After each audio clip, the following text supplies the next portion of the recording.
الرحمن الرحيم.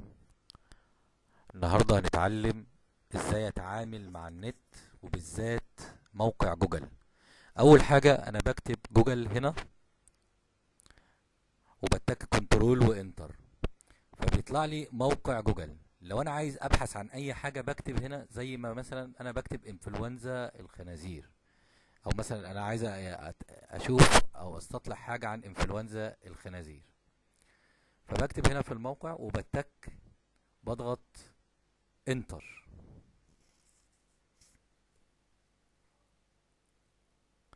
بلاحظ هنا ان هو بيديني كل الويب او كل المواقع اللي بتتكلم عن الموضوع اللي انا كتبته. بتك كليك يمين على اي سطر مناسب ليا او اي لينكة مناسبة ليا، واقوم متك اوبن، فبتطلع لي الموقع الجديد اللي انا هبتدي اتصفح فيه. يعني انا هنا بضغط يمين بزر الماوس واضغط اوبن، فبيقوم طالع عندي الموقع الجديد او اللي فيه البحث اللي انا طالبه. باجي بعد كده نتخيل ان احنا عايزين نفس الموضوع بس عن الصور، يعني عايز موضوع يتعلق بالصور. بكتب برضو نفس في البحث هنا بكتب الموضوع اللي انا عايزه، وبضغط هنا على الصور، فبيطلع لي اي حاجة متعلقة بالكلام اللي انا كتبته. طبعا علشان اتفرج عليها بضغط على الصورة كليك يمين، وبرضو بضغط اوبن. اجي بعد كده لو انا عايز افتح حساب في جوجل او اعمل ايميل، انا ما عنديش لسه ايميل، اعمل ايه؟ او ما ضغط على كلمة انشئ حساب زي ما احنا شايفين هنا كده، انشئ حساب، فبيطلع لي هنا بيانات ببتدي اسجلها: الاسم الاولاني، الاسم التاني. هنا بكتب ايه الايميل اللي انا عايز ابقى اسمي فيه، مثلا عايز اسميه اي حاجة، عايز اسميه كمبيوتر رضا مثلا، او كاتبه هنا بس بيطلع هنا @gmail. وبكتب هنا الباسورد بتاعي وبعيده كمان مرة. هنا سؤال امان، يعني بحيث ان انا لو نسيت الباسورد لما اكتب الاجابة بتاعته تطلع لي الايميل بتاعي. باجي هنا بكتب اي بريد الكتروني لاي صديق ليا او اي واحد ثانوي لو انا عندي اي ايميل تاني، وبنقل الحروف اللي انا شايفها دي.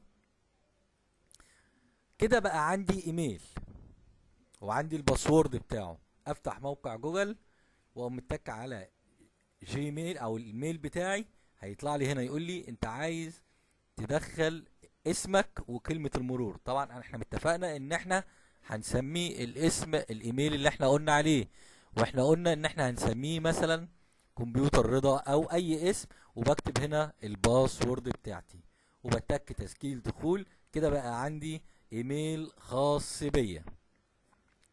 الايميل الخاص بيا انا دلوقتي لو حد بعت لي جواب او بعت لي ايميل بلاقيه عايز، او مجموعه جوابات بلاقيها في الانبوكس ديت، يعني مجرد ان انا اضغط على الانبوكس اللي هنا تطلع لي مجموعه الجوابات اللي انا تم ارسالها ليا انا. اضغط على اي جواب منهم بيطلع لي محتوى الرساله اللي جايه لي او الجواب الرسالي. طيب نتخيل دلوقتي بقى انا عايز ابعت ايميل، انا اللي هبعت دلوقتي، او ضاغط على كومبوز هنا، فبيطلع لي انت عايز ترسل الرساله دي لمين، تبعتها لمين. فبكتب عنوان الراجل او الشخص او الصديق اللي انا ابعت له الرساله، وهنا في السبجكت ديت بكتب العنوان الرساله ايه. هنا بكتب محتوى الرساله. طب نتخيل ان احنا عايز ابعت صور موجوده عندي على الجهاز بتاعي او ملفات او سيره ذاتيه، فبتك على كلمة اتاش افايل ديت، بتفتح لي نافذة جديدة.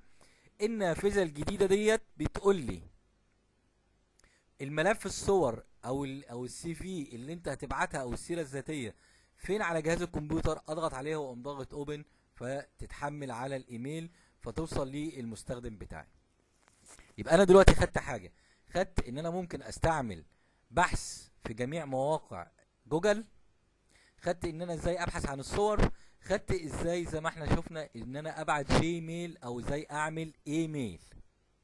طيب لو انا عايز استخدم خاصية الترجمة في جوجل، ودلوقتي خاصية الترجمة في جوجل بقت خاصية جميلة جدا، وتقريبا بتديني ترجمة كاملة لمحتوى النص اللي انا عايز اترجمه. اضغط على ترجمة هنا، بكتب هنا اسم الموقع بتاعي اللي انا، افرض انا عايز اترجم موقع كامل، اكتب اسم الموقع بتاعي هنا واتك ترجم، فبيطلع لي الترجمة. افرض انا عندي نص، عندي رسالة عايز اترجمها، اخد الرسالة ديت اظللها بالماوس كوبي، واضغط على كوبي، واجي هنا واقوم ضاغط على باست، تطلع لي الرسالة هنا بالانجليزي، وهنا الرسالة ترجمتها بالعربي.